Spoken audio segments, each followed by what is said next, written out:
দেখতে চাই।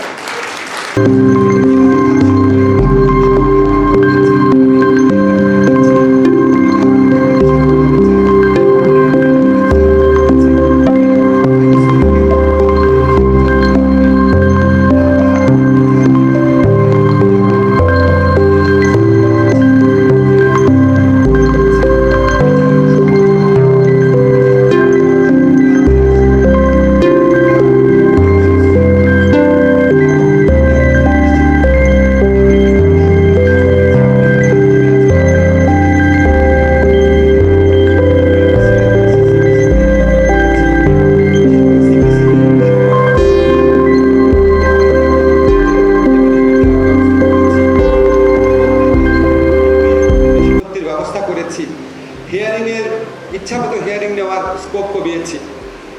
ফৌজদারি কার্যবিধিতেও আমরা অনেক পরিবর্তন এনেছি। ইচ্ছামতো আর এখন হিয়ারিং নেওয়া যাবে না, মিথ্যা মামলা করা যাবে না। তারপর আপনারা জানেন মামলা দেরি হতো, অনেক সময় সরকারি যারা সাক্ষী আছে, ডাক্তার আছেন, পুলিশ আছেন, তারপরে আপনার আরও যারা সরকারি ম্যাজিস্ট্রেট আছেন, তারা আপনার সাক্ষ্য দিতে তাদেরও তো সাক্ষ্য লাগে মাঝে মাঝে।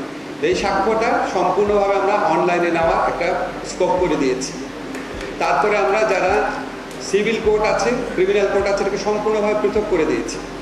এখন জয়েন্ট ডিস্ট্রিক্ট জাজ বা এডিশনাল ডিস্ট্রিক্ট জাজ লেভেলে যারা বিচার করবেন, সিভিল কোর্টের যারা বিচারক তারা সিভিল কোর্টেরই বিচার করবেন, ক্রিমিনাল কোর্টে যারা বিচারক তারা ক্রিমিনাল কোর্টেরই বিচার করবেন। আমরা ডেজিগনেটেড ট্রায়াল কোর্টের ব্যবস্থা করেছি, ট্রায়াল কোর্টের। তারপরে আপনারা জানেন যে নিম্ন আদালতের আপনার যে প্রযুক্তি সহযোগিতা, সেটার জন্য আমাদের খুবই অ্যাম্বিশিয়াস একটা প্রজেক্ট আছে। ওটা হয়তো আমরা করে যেতে পারবো না। আমাদের সমস্ত কিছুর লক্ষ্য হচ্ছে বাংলাদেশে বিচার ব্যবস্থায় যে একটা দুঃসহ একটা দীর্ঘস্থায়ী সময়ের মধ্যে দিয়ে যায়, ভয়াবহ ভোগান্তি হয় মানুষের, এই ভোগান্তি থেকে মানুষকে মুক্তি দেওয়া বা এই ভোগান্তিটা হ্রাস করা।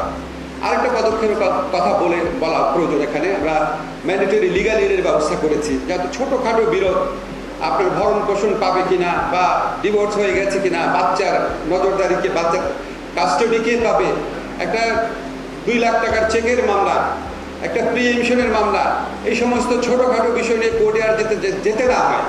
এই সমস্ত ছোটোখাটো বিষয় যেন লিগাল এডের মাধ্যমে সমাধান হয়, সেই লক্ষ্যে আমরা অনেকগুলো সংস্কার করেছি। এটাও একটা পাইলট পর্যায়ে রয়েছে। আশা করি আমরা আগামী 2-3 মাসের মধ্যেই এই অনলাইন বেইল বন্ড, তারপর লিগাল এড সারা বাংলাদেশে ছড়িয়ে দিতে পারব।